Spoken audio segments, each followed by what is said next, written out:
Assalamualaikum warahmatullahi wabarakatuh.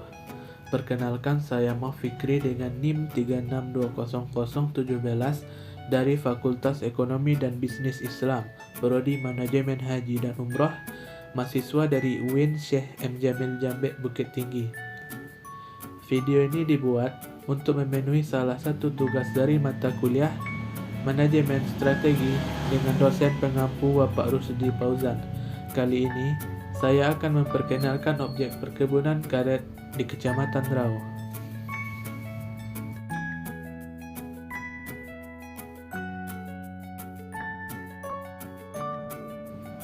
Berbicara soal karet, salah satu komoditi unggulan sektor perkebunan di Indonesia adalah karet. Indonesia merupakan negara kedua penghasil karet alam di dunia.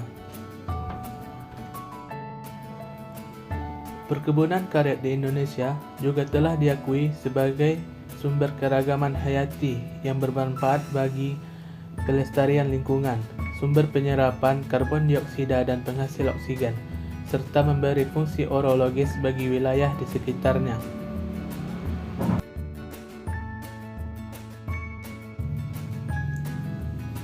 Potensi perkebunan di Sumatera Barat berasal dari perkebunan rakyat, yaitu sekitar 85%-nya dari luas perkebunan Sumatera Barat merupakan perkebunan karet milik rakyat.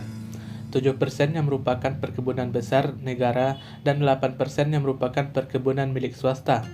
Untuk meningkatkan produktivitas perkebunan karet, khususnya karet rakyat saat ini, telah dilakukan berbagai upaya oleh pemerintah. Kegiatan yang dilakukan meliputi perluasan areal penanaman, pelaksanaan proyek, rehabilitas, penyuluhan, dan lain-lain. Hal yang paling penting dalam penanaman karet adalah pemilihan bahan tanam. Bahan tanam yang baik adalah yang berasal dari tanaman karet okulasi, karena produksi karet yang dihasilkan tinggi. Okulasi merupakan salah satu cara perbanyakkan tanaman yang dilakukan dengan menempelkan mata entres dari satu tanaman ke tanaman sejenisnya.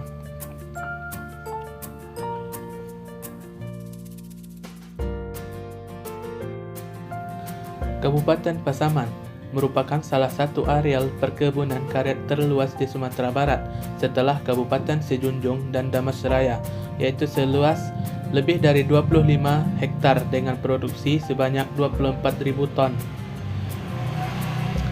Karet merupakan komoditi unggulan di daerah ini yang sudah diusahakan secara turun-temurun oleh masyarakat.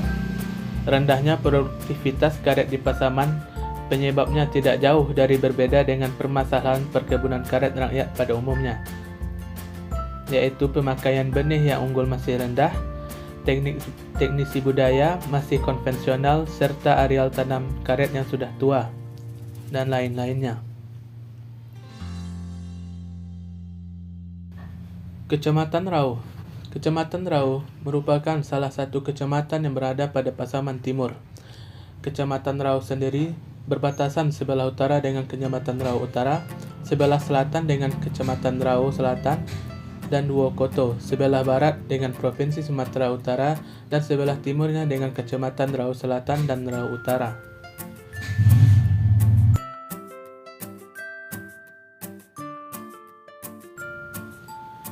Kecamatan Rau merupakan salah satu daerah penghasil karet di Kabupaten Pasaman dan merupakan daerah binaan pengembangan karet okulasi di Kabupaten Pasaman. Menurut informasi, luas perkebunan karet Kecamatan Rau yaitu dari 2.103 hektar dengan total produksi 1.915 ton. Tanaman karet merupakan salah satu komoditi perkebunan yang memiliki arti ekonomis bagi petani di daerah ini. Berdasarkan informasi yang diperoleh dari Dinas UPT Kecamatan Rau, secara umum permasalahan perkebunan karet di Kecamatan Rau yaitu penggunaan bibit yang masih rendah, pemupukan sesuai anjuran, dan lain sebagainya.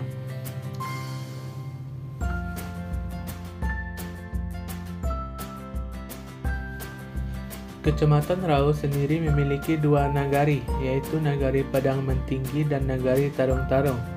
Saat ini sekitar 30-40% petani karet di Kecamatan Rau sudah menggunakan bibit okulasi sebagai bahan tanam untuk kebunnya. Adapun beberapa masalah yang saya temukan ketika melakukan penelitian di perkebunan Kecamatan Rao adalah yang pertama, penggunaan bibit unggul masih rendah. Petani harus memulai membudidayakan bibit unggul supaya untuk menunjang hasil produksi karet yang lebih berkualitas. Yang kedua, hama atau penyakit yang menyerang tanaman karet. Hama dan penyakit yang menyerang tanaman karet dapat dicegah dengan melakukan perawatan tanaman dengan memberikan obat tanaman ataupun insektisida untuk menghalau hama serangga. Yang ketiga, adanya anomali iklim atau perubahan iklim yang tidak menentu. Solusinya adalah itu membuat drainase atau parit untuk mengatur kelembaban tanah. Tujuan dari pembuatan drainase ini adalah untuk mencegah kekeringan ataupun banjir sebagai akibat dari perubahan cuaca yang tidak menentu. Yang keempat, penggunaan pupuk kimia yang berlebihan.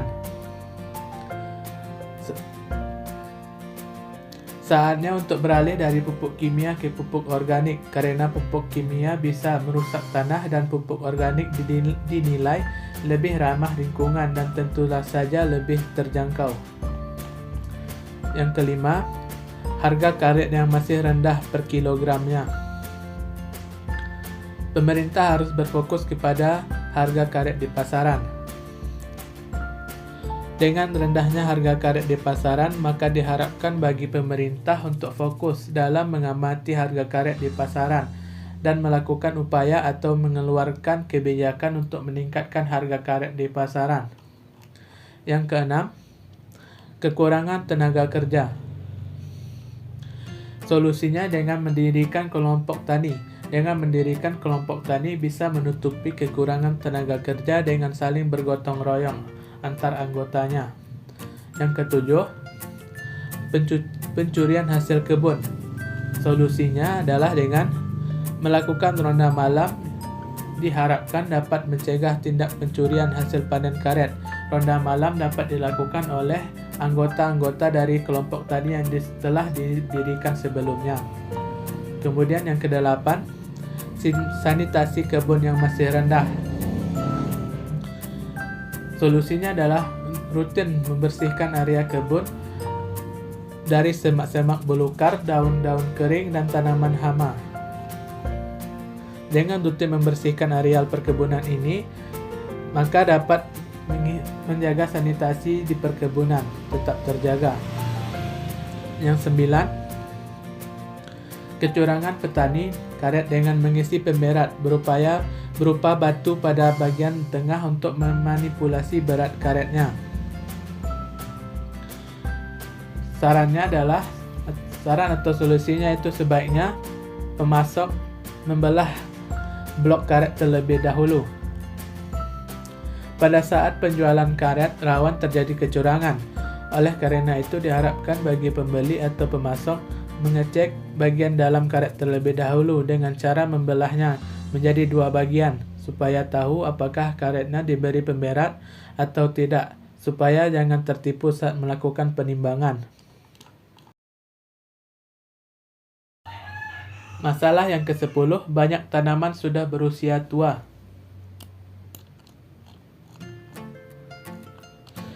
Peremajaan tanaman dilakukan dengan maksud mengganti tanaman tua dengan tanaman baru yang memiliki produktivitas tinggi, kualitas tinggi, dan secara ekonomi jauh lebih menguntungkan dari tanaman awal.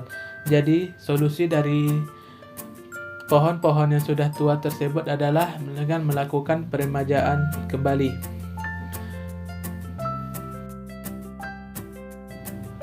Masalah yang ke-11, belum adanya program pemerintah yang mendukung pengembangan tanaman karet, karena pemerintah setempat hanya berfokus pada pengembangan komoditas seperti perikanan, padi, dan jagung.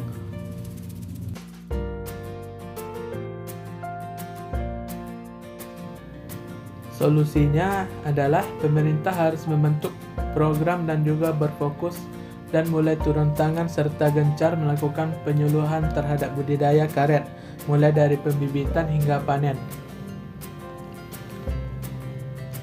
Diharapkan ketiga pemerintah telah memulai berfokus dan mulai turun tangan serta gencar melakukan dan membuat program serta penyuluhan ini diharapkan dapat meningkatkan semangat masyarakat terutama petani karet.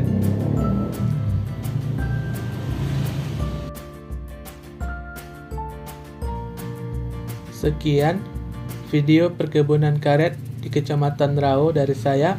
Semoga bermanfaat. Sekian, terima kasih.